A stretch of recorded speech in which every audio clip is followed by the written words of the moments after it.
కష్టం వచ్చినప్పుడే నాయకుడు విలువ తెలుస్తుంది. ఏదైనా కష్టకాలం వచ్చినప్పుడే నాయకత్వ పటిమ, నాయకత్వం విలువ, నాయకత్వ లక్షణాలు తెలుస్తాయి. కరోనా వచ్చింది. కరోనా వస్తే మీకు యాదుకుండాలి, క్రికెట్ మ్యాచ్కి ఎంతమంది అయితే టీవీల ముంగట కూర్చుంటారో కేసీఆర్ ప్రెస్ మీట్కి అట్లా కూర్చుంటారు మొత్తం టీవీల ముంగట. సార్ ఎప్పుడు మాట్లాడతాడు, ఏం చెప్తాడు వినాలే, ధైర్యం వస్తుంది సార్ మాట వింటే, నేను చెప్పేది కరెక్టా కాదా అని చెప్పి టీవీల ముందు కూర్చుందరు. ఇంట్లో పెద్దవాళ్ళు, చిన్నపిల్లలు, మనోళ్ళే కాదు, ఆంధ్ర రాష్ట్రంలో కూడా నాకు చాలామంది ఫ్రెండ్స్ చెప్తుండే, ఆంధ్రప్రదేశ్లో కూడా కేసీఆర్ గారి మాట వినాలే, ఏం చెప్తాడో చూడాలి.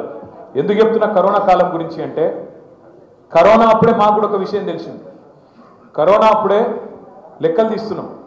ఎందుకంటే నాకు గుర్తున్నారు, మున్సిపల్ మంత్రి మేము నాకేమనిపించిందంటే కరోనా వచ్చినప్పుడు రాష్ట్రం అంతానేమో ఎక్కడోళ్ళు అక్కడ ఇళ్ళల్లో ఉంటున్నారు, పారిపోతున్నారు, లేదా మా ఊరికి వెళ్ళిపోతాం, ఇక్కడ మాకు చిన్న చిన్న అర్రలలో ఉండస్తలేదు, ఒకళ్ళకి అట్టుతుంది పోతామని చెప్పి ఎక్కడోళ్ళు అక్కడ వెళ్ళిపోతాను.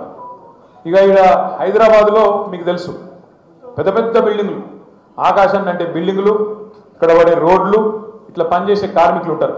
ఇటుక బట్టీలలో కానీ, క్రషర్ల కాడ కానీ, లేదా కాంట్రాక్టర్ల కాడ కానీ, నిర్మాణ రంగంలో కానీ పనిచేసే కార్మికులు ఉంటారు. రాష్ట్రం అంతానేమో ఎక్కడోళ్ళు అక్కడ మేము రైలు ఎక్కిపోతాం, బస్సు ఎక్కిపోతాం, నడుచుకుంటూ పోతాం అవసరమైతే, కానీ ఇక్కడ మాత్రం ఉండమని చెప్పి అందరూ పారిపోయే పరిస్థితి.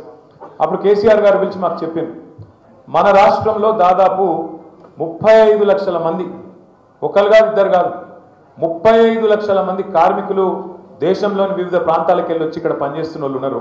ఇప్పుడు మీరు ఏదైనా నిర్మాణ రంగం సైట్ కాడుకోండి, ఏదైనా బిల్డింగ్ కట్టి కాడుకోండి, ఆడ చెక్క కొట్టేటోళ్ళు, కార్పెంటర్ పని చేసేటోళ్ళు, ప్లంబింగ్ చేసేటోళ్ళు, సెంటరింగ్ చేసేటోళ్ళు, ఆడ మిగతా పనులు చేసేటోళ్ళు దాదాపు 80-90% మంది బయట వాళ్ళే ఉన్నారు. ఇక రాజస్థాన్ వాళ్ళు ఉంటారు, బీహార్ వాళ్ళు ఉంటారు, జార్ఖండ్ వాళ్ళు ఉంటారు, ఆఖరికి వరి నాట్లకు పత్తులేరుతందుకు కూడా కూలీలు ఇవ్వాలి. రేపు జార్ఖండ్కి వెళ్ళి, బీహార్కి వెళ్ళి, బెంగాల్కి వెళ్ళి కూడా వచ్చే పరిస్థితి, ఒడిశాకి వెళ్ళి వచ్చే పరిస్థితి ఉన్నది.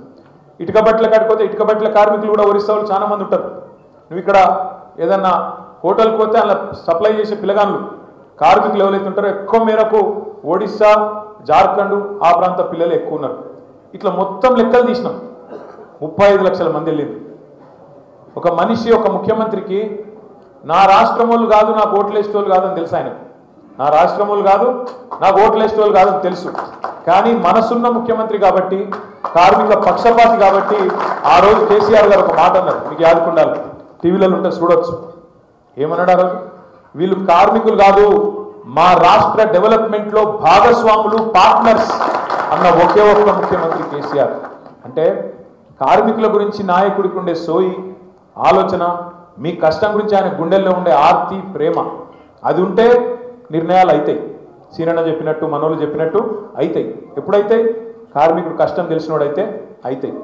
మీ డెవలప్మెంట్లో, ఈ రాష్ట్ర డెవలప్మెంట్లో మీరు ఓటర్లు కాకపోవచ్చు, ఇక్కడ నీకు ఓట్లు లేకపోవచ్చు, నీకు రేషన్ కార్డు లేకపోవచ్చు, కానీ నువ్వు మా రాష్ట్ర డెవలప్మెంట్లో పార్ట్నర్ కాబట్టి నీకు నేను 1000 రూపాయలు జేబులో పెట్టి, భోజనం పెట్టి, టికెట్ ఫ్రీగా ఇచ్చి, రైళ్లు నేను పెట్టి నీ ఇంటికాడ దింపొస్తా అని చెప్పిన ఒకే ఒక్క ముఖ్యమంత్రి భారతదేశంలో కేసీఆర్.